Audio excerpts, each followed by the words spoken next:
So this is an early 80s Premier Resonator set. Um, how I acquired this one is in one of my drum groups. Somebody posted this set up for free. And I actually knew the guy. I had bought his personal drum set off of him about a year ago. It's right behind me. It's a big Power Tom thermoglass set. So once I saw the picture, and I'll pop it in below somewhere. And I saw the picture and I'm like, yeah, free, all right, whatever. I've gotten free sets before, but they usually like low line stuff I'll just grab for random parts. I don't even do that a lot anymore because I just have so many parts and stuff like that. But when I saw it for free, I'm like, yeah, all right. And then I saw the guy's name and I'm like, oh wow, I know him. So I messaged him right away. And blah, blah, blah, I bought your set off you. He remembered me. And he said there was one other person in front of me that messaged him about it. So I guess he went back and forth with that guy a little bit, and then the guy ghosted him. Stopped replying to him, all that stuff. And it's a free drum set. There shouldn't be a lot of go back and forth. It's like where and when, and that's exactly what I said to him. I said, whenever's convenient for you, I'll come out and grab them. So it turns out it was his church that was getting rid of them. They didn't care about the monetary value. They just wanted them gone. They had bought another set for their music program there. And they were having a really hard time with the tension rods on the bass drum. They were hitting the claws and they couldn't really tune it, and they just wanted a more modern set for the church. So I ended up meeting up with them, and I didn't feel, it's got some issues, but I didn't feel right just taking it for free. So I made a small donation to the church. I wasn't exactly, I'd heard of Resonators, I knew what they were. I wasn't exactly sure of the value, but I didn't feel right just taking them for free. I knew it was worth, more than that. So, and I had an idea it was worth a decent amount of money. So I gave my donation, I grabbed the drums, and I was really excited. These are cool drums, and I'll pop in a picture of and show you the inside of the shells. They have like a shell inside the shell, and it's kind of really unique. And like I said, I don't know a lot about Premiers. And the other thing too is from the picture, it said free drum set. I don't ask a lot of questions. From the pictures, I thought it was like a 12, 13, 16, 22 set. Then when I got there, they're just like baby drums. It's a 12, 13, 14, 20. Not my preferred sizes, and if he was actually asking what they were probably worth, I wouldn't even have bothered. But again, I'm a bargain hunter, and I just love all vintage drums. So I grabbed it, and again, like I got it for free, but I ended up, to clear my conscience, I gave him a small donation. So I'll get you up close to this. And this is a prime example, is like not all my stuff I get for free. Some, $60, $100, $200, $300, whatever the case may be. But I bargain hunt. I don't specifically look for things. All vintage drums interest me. So anything that pops up, I'm gonna grab, or try to.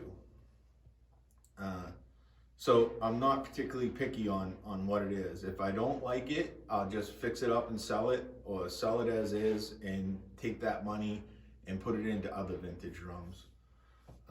But I'll get you up close to it and show you a little bit of the issues with it. And overall, it's a decent kit.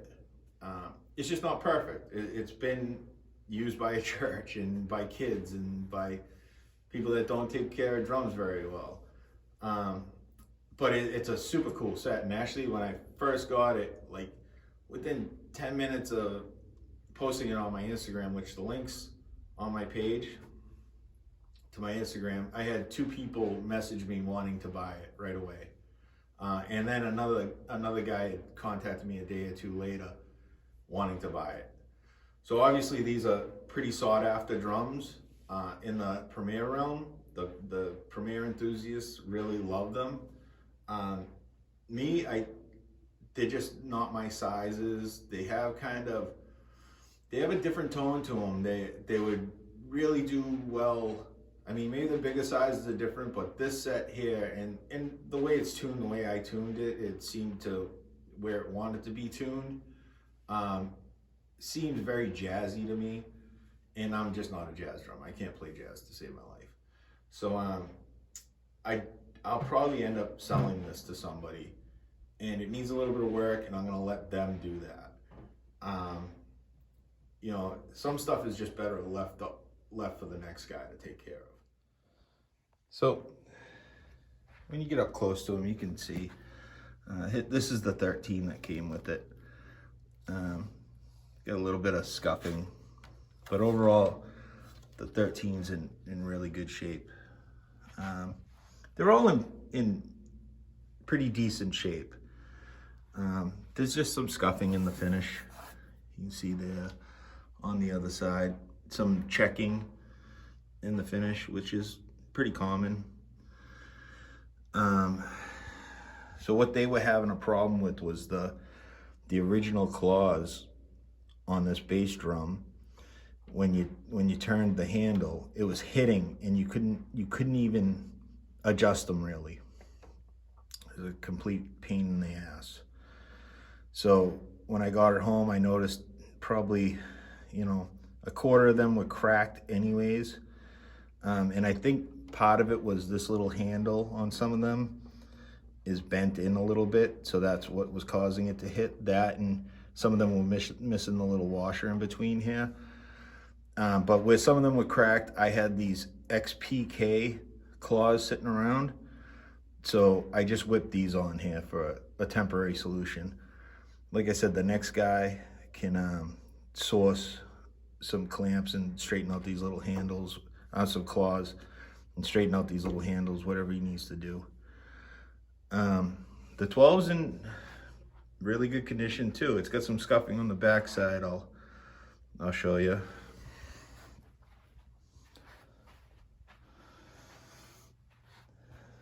So if I move the snare, you can see a little bit, you know, super common stuff. And this tom mount is cracked.